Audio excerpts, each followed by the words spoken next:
Hello everyone, today you're going to learn how to make this text animation using a fisheye effect. I'm also gonna show you how to create custom typography only using Blender, and in the end we're gonna create this material and add some modifiers. Before we start though, I wanna say a huge thank you for all the support on the recent video and on the channel. We're almost at 500 subscribers, which is like crazy considering only 10% of you are subscribed. Just subscribe. And also I'll advise you to watch the whole video because it's full of useful information. So yeah, bye. So select and delete everything, go to the render properties, change the engine to cycles, and under film tick transparent. So I have imported this text, the font will be in the description, and I'll show you how to make it fully customizable.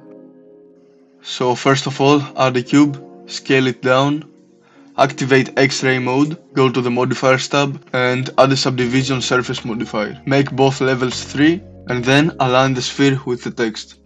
Now press tab to go to edit mode and select the top 2 vertices. You see it also selects the 2 vertices in the back, so I'm only gonna show you how to create the letter K, but then you'll be able to create all the letters easily. Press E to extrude and start filling up your text. I'm gonna add a loop cut with Ctrl R, and by selecting the vertices and pressing G, I will move them to align it perfectly. This part is gonna be a little hard, so you're gonna have to pay a lot of attention. So I'm gonna add another loop cut. I will select these 2 vertices and extrude just a little. I'm gonna add another loop cut in the middle. And now select the top 2 vertices and extrude them to fit the rest of the text. Then I will select the bottom 2 vertices to fit the other side. Okay, now select the object, press SY and scale it down and shade smooth. Also, now is the right time to fix any parts that don't look good. Now you can select any vertices you want and you can scale it, move it, rotate it, you can do whatever, make it look unique and send me the results on Instagram. This is how my text turned out, yours might be better of course. Once you're done, go to the shading tab, go to the world tab, press new, add an environment texture node and add a hue saturation node. Now connect all the nodes together, make the saturation 0.5 and download the HDRI from the description and use it. On the viewport, press Z and switch to rendered mode, then go hit the like button and switch to object mode. Press new, make the metallic value 0.4 and the roughness 0.2.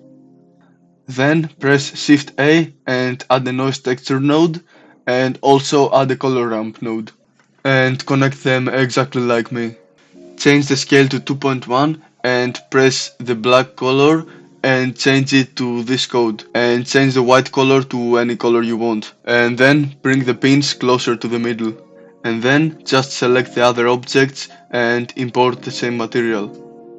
Now go to the layout tab, press Z and switch to rendered.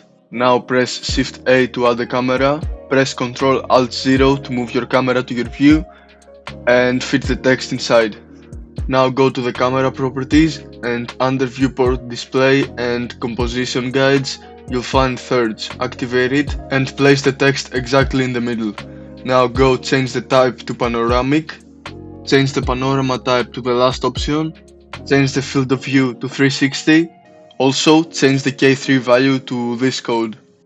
Activate depth of field and change the distance to 9 meters. Go to the 48th frame and also change the total frames to 96. Now with the camera selected, press G and Z 2 times and move your camera further back. But also make sure the text is still in the middle. And then press I and add a keyframe. Now go to the first frame and with the camera selected, press G and Z 2 times again and move the camera close to the text.